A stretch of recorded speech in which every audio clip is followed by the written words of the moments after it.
যে সময় আওয়ামী লীগের কারণে কোনো লোক দাঁড়াইতে পারে না, সেই জায়গায় মানুষ বিএনপির লোক ভোট দিয়ে ওনারা নষ্ট করে ফেলেছে।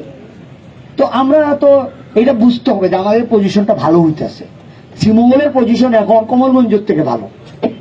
আমাদের যে দল আন্দোলনে আছে, আপনারা তো জানেন যে আমরা তত্ত্বাবধায়ক সরকারের দাবিতে আছি। আমরা তত্ত্বাবধায়ক সরকার নিরপেক্ষ গভর্নমেন্টের মাধ্যম ছাড়া আমরা ভোট করবো না। কারণ গতবারের ভোট কি হয়েছে আপনারা দেখছেন।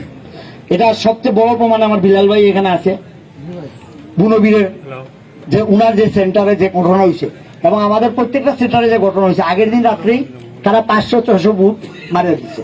তারপরে সকালে এই বুট তো ঢুকাইতে পারে না, কারণ আমার এজেন্টটা কড়া এজেন্ট ছিল। আমি শিখাইছিলাম যে তোমরা গিয়ে ফেলা দেখবা বাক্স খালি আছে। তখন তো তারা দেখছে বাক্স খালি আছে, হেরাও চিন্তা করছে যে 10-11টার সময় ঢুকাই, আস্তে আস্তে ঢুকাই।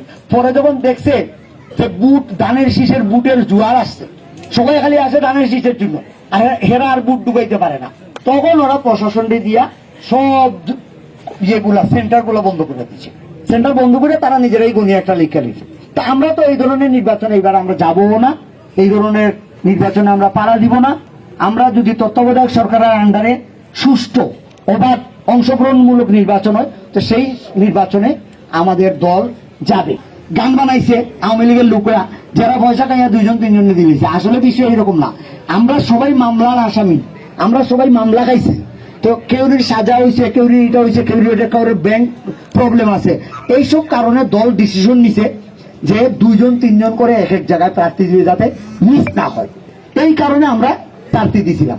কিন্তু এত বড় জালিয়াতি, এত বড় ঘটনা আমরা জানলে আমরা এই নির্বাচনে যাইতাম না। তো আমি একটা বিষয় পরিষ্কার করতে চাই যে কমলগঞ্জ শ্রীমঙ্গলে আসনে দল যাকে নমিনেশন দিবে আমরা সবাই তার সাথে কাজ করব। পরিষ্কার কথা একটা, আমি কাজ করতেছি দলের হয়ে, সংগঠনগুলো গুছাইতেছি।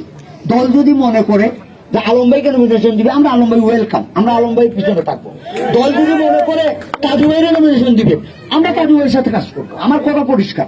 এখানে আমরা কাজ করতেছি বেগম খালেদা জিয়ার নেতৃত্বে, তারেক রহমান সাহেবের নেতৃত্বে। ওনাদেরকে আমাদের নিয়ে আসতে হবে। ওনারা নির্যাতিত, ওনাদের অবস্থা যে আমাদের নেত্রীর যে আমাদের যে বেগম খালেদা জিয়ার যে অবস্থা, হাঁটতে পারেন না ওনার এই বয়স। একই মামলা শেখ হাসিনারও ছিল, কিন্তু উনি মানে ওই যে নির্বাহী আদেশে ওনার মামলাগুলো উনি উঠে নিয়ে আইছে। আর আরেকটু ইন্ধন দিয়া ম্যাডাম খালেদা জিয়ার মামলাগুলো আরো উজ্জীবিত করিয়া ওনারা সাজা দিয়ে দিচ্ছে। বিষয়টা এইরকম, কিন্তু একই মামলা মইনুদ্দিন ফখরুদ্দিনের আমলে একই মামলা দুজনের নামেই হয়েছিল। আর একটা মামলা ওরা এক্সট্রা দিছে যে এতিমের পয়সা। এতিমের পয়সা জানেন, এতিমের পয়সার ব্যাপারে যেটা বলে, এই পয়সা কিন্তু কয়েক গুণ বেশি ব্যাংকের মধ্যে আছে। ম্যাডামও হাত দিয়ে ধরেন নেই, তার হিসাবেও হাত দিয়ে ধরেন নেই। পয়সাটা ওনারা একটা ফান্ড তৈরি করে দেওয়ার কথা ছিল। প্রথমে একটা জায়গা কিনছিল, এই জায়গা বিক্রি করে আরেকটা ব্যাংকের মধ্যে টাকা রাখা হয়েছে এবং এই টাকা এখন 1.7 কোটি হয়ে গেছে এবং আছে।